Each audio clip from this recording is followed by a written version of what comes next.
Bismillahirrahmanirrahim. Assalamualaikum warahmatullahi wabarakatuh.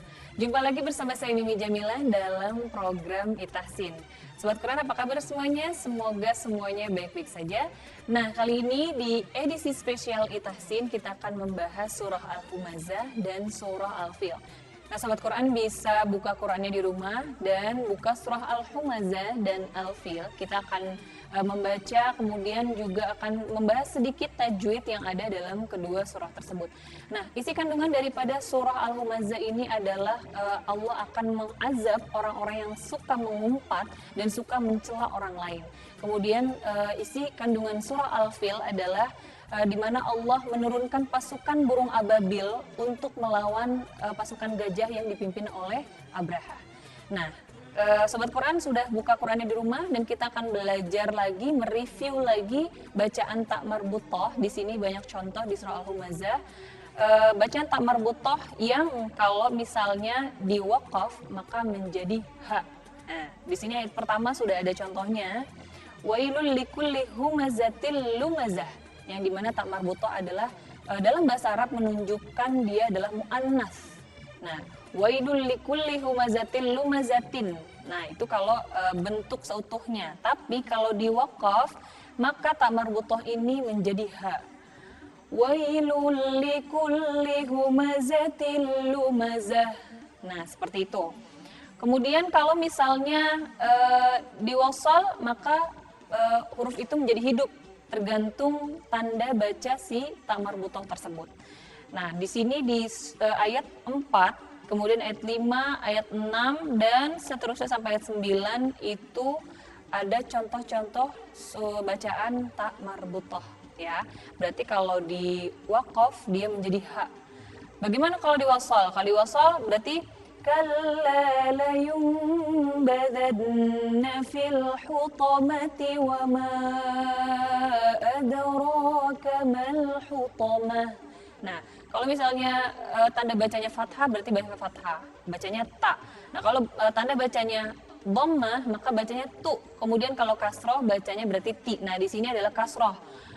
Kalla la yunbadanna fil hutamati wa ma adraka mal hutamah.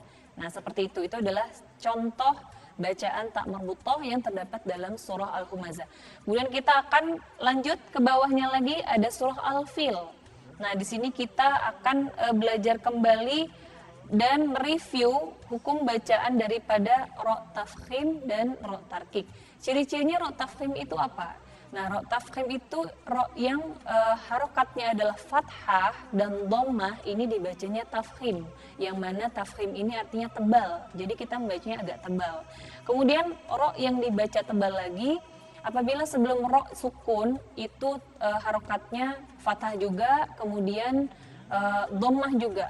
Tapi ada satu pengecualian di beberapa surah, cuma ini hanya pengenalan saja kepada sobat Quran. Kalau dia tuh ada kasroh, kemudian ada alif, kayak di contoh lain itu ini rutabatum. Nah, itu ro-nya dibacanya tafkhim juga. Padahal dia kasroh. Nah, ini ada pengecualian. Nanti di next episode kita akan membahas. Tapi yang fokus di sini adalah ro tafkhim yang berharokat dhammah dan fathah dibaca tebal. Atau ro-nya sukun, kemudian harokat sebelumnya adalah dhammah ataupun fathah. Ini dibacanya tebal. Nah, seperti ini contoh di ayat ketiga. Ini ada wa arsala alaihim tayran ababil. Nah, ro di sini sukun. Kemudian harokat sebelumnya adalah fathah wa arsala. Tapi jangan juga membacanya terlalu bibirnya terlalu agak manyun gitu. Wa arsala. Nah, itu kurang tepat. Tapi membacanya wa arsala. Jadi kembali kepada sifat huruf ro tersebut. Wa arsala alaihim tayran ababil atau urusila. Tetap ro-nya itu membacanya kembali kepada sifat huruf ro. Urusila. Jangan terlalu gitu. bukan tapi wa arsala alaihim tayran ababil. Nah, di tayran itu juga ro-nya adalah harokatnya fathatain, maka membacanya juga tafkhim. Nah, itulah tadi beberapa contoh bacaan tak marbutah dan bacaan ro tafkhim dan tarkik.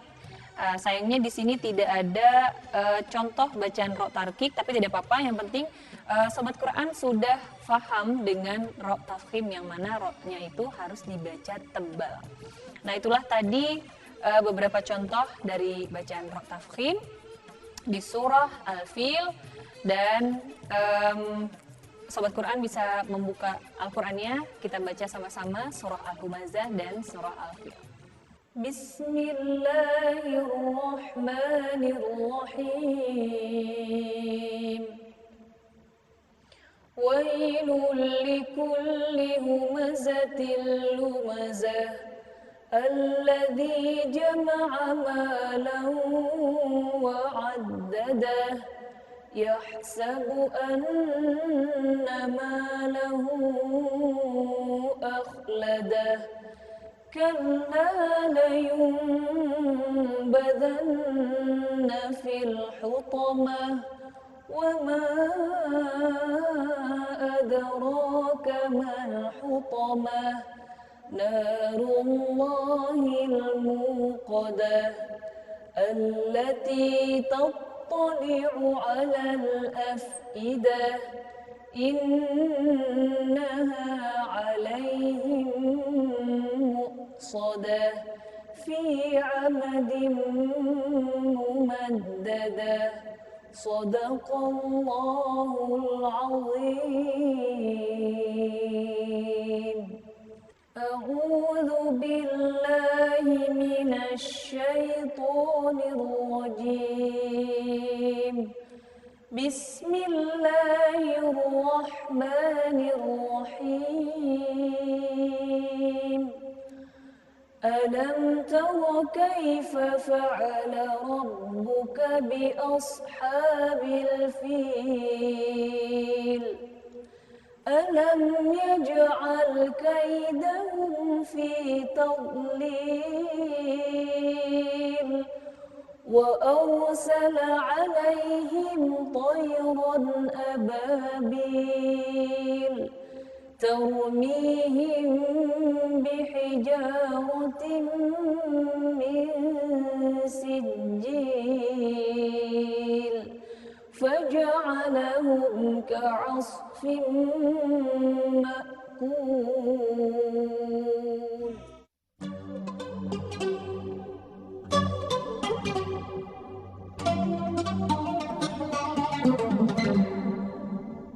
Masih bersama saya Mimi Jamila dalam program Itahsin.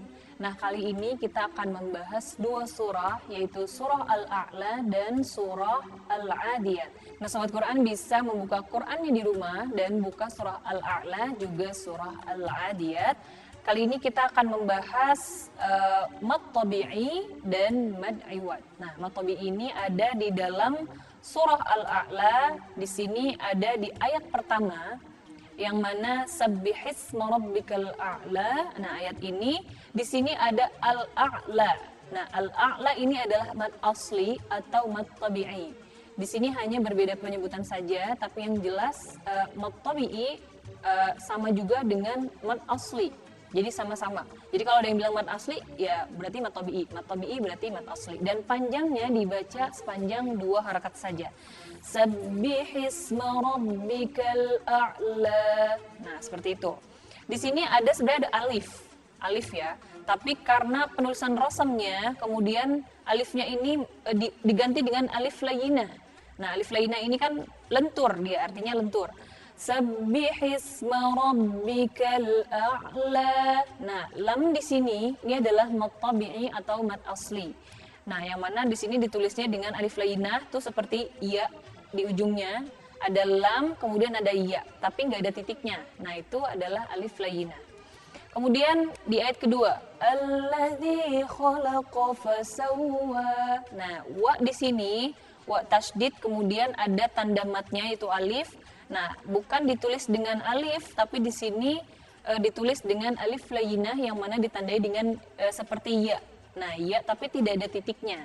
Begitu. Kalau ada titiknya nanti bacanya berbeda lagi. Tapi di sini alif layyinahnya ditulis dengan ya, itu tidak dengan titik. Nah, kemudian di ayat selanjutnya di ayat 3, wallazi qaddara fahada. Nah, fahada di sini ada alif seperti alif berdiri. Nah, itu adalah tanda baca dari mad tabi'i ataupun mad asli. Itu diganti dengan alifnya itu berdiri, tandanya dibacanya panjangnya 2 harokat. Nah, surah Al-A'la ini sendiri kalau kita sering baca surah Al-A'la ini, maka ketika hati kita yang sedang gemuruh, sedang sedih dan gelisah, insya Allah akan hilang karena sering membaca surah Al-A'la ini. Nah, itu tadi adalah bacaan dari mad tabi'i atau mad asli. Nah, ini contohnya ada di surah Al-A'la sampai di ayat terakhir itu adalah contoh-contoh dari mad tabi'i. Tapi di ayat 16 ini penulisan al-hayatad dunya ini adalah betul dengan alif. Jadi mad asli, betul-betul asli dengan tanda alif. Di sini bacaannya bal tu'sirunal hayatad dunya. Nah, dunya. Ya-nya ini ditulis dengan alif yang mana memang asli banget ya, mad asli ditulisnya dengan alif dunya. Nah, kalau yang lain itu ditulisnya dengan alif layyinah atau di ayat terakhir ayat 19 itu suhufi Ibrahim wa Musa. Musa seperti tulisan Musa harusnya sa-nya itu ada alif tapi diganti dengan alif layyinah itu tanda ya tanpa titik ya. Nah, kemudian di surah Al-Adiyat kita akan belajar mad iwad yang mana mad iwad ini ditandai dengan tanwin, huruf yang bertanwin. Tanwinnya itu fathah. Jadi fathah bertemu dengan alif, hatatain bertemu dengan alif dan dia itu biasanya ada di akhir kalimat atau di ujung ayat. Contoh, A'udzubillahi minasyaitonirrajim. Wal 'adiyati dhabha. Nah, itu kalau di waqaf. Berarti kalau di waqaf berarti fathatainnya itu hilang. Jadi fathah aja.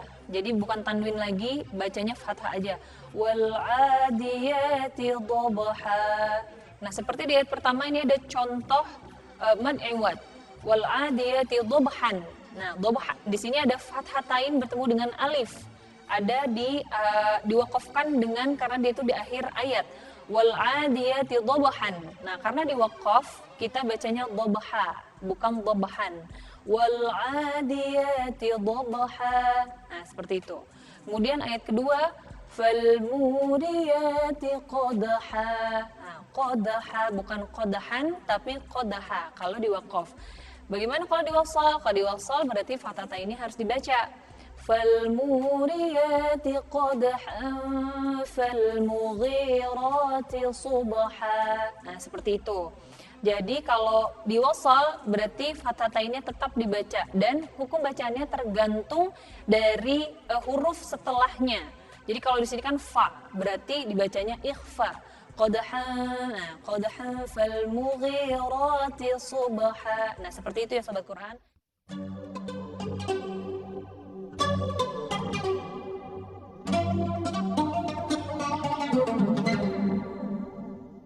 Nah, itulah tadi bacaan mad iwad ya sobat Quran dan tandanya itu adalah fathatain ketemu dengan alif. Kemudian dibacanya panjangnya cukup 2 harakat saja, nggak boleh lebih. Contoh gini, misal terlalu enak ya lagunya, saking keenakannya akhirnya bablas jadi terlalu panjang. Wal 'adiyati dhabha fal muriyati qadha. Nah, itu terlalu panjang. Jadi cukup 2 harakat saja. Wal 'adiyati dhabha fal muriyati qadha. Jadi cukup 2 ya. 2 ketukan, tidak boleh lebih dari 2 harakat. Nah, itulah tadi pembahasan daripada mad asli atau mad tabi'i juga mad iwad. Mudah-mudahan kali ini bermanfaat untuk sobat Quran semuanya dan terus semangat untuk mengulang-ulang bacaan sampai bacaan kita lebih baik dan lebih fasih ke depannya. A'udzu billahi minasy الشيطان الرجيم بسم الله الرحمن الرحيم سبح اسم ربك الأعلى الذي خلق فسوى والذي قدر فهدى والذي أخرج المرعى فجعله غثاء أحوى سنقرئك فلا تنسى إلا ما شاء الله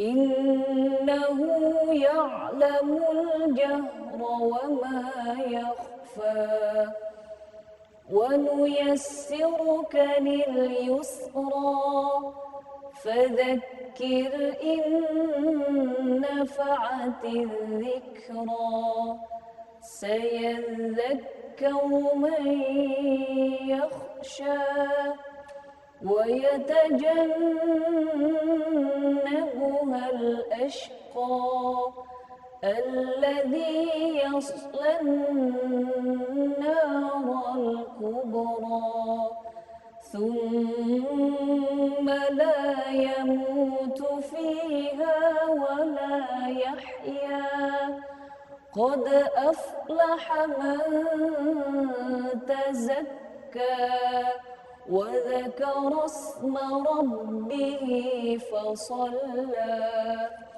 بل تؤثرون الحياة الدنيا والآخرة خير وأبقى إن هذا لفي الصحف الأولى صحف إبراهيم وموسى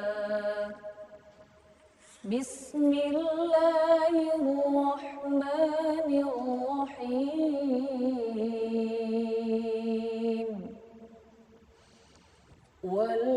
والعاديات ضبحا فالموريات قدحا فالمغيرات صبحا فأثرن به نقعا فوسطن به جمعا إن الإنسان لربه لكنود وإنه على ذلك لشهيد وإنه لحب الخير لشديد أفلا يعلم إذا بعثر ما في القبور وحصل ما في الصدور إن ربهم بهم يومئذ لخبير صدق الله العظيم. Alhamdulillah Sobat Quran, kita sudah membaca surah Al-A'la dan juga surah Al-Adiyat. Kita juga sudah mempelajari mat yang terkandung di dalam kedua surah ini, yaitu mat asli atau mat tabi'i, kemudian mat iwad. Nah, mudah-mudahan bermanfaat untuk Sobat Quran di rumah, terutama untuk saya, dan mudah-mudahan Sobat Quran di rumah bacaannya lebih baik, kemudian lebih semangat lagi ngajinya, karena memang dua surah ini adalah surah favorit Rasulullah. Al-A'la adalah surah yang sering Rasulullah baca ketika salat subuh dan salat Jumat. Nah, demikianlah pembahasan kita kali ini. Semoga bermanfaat untuk Sobat Quran semuanya dan untuk aku juga. Wassalamualaikum warahmatullahi wabarakatuh.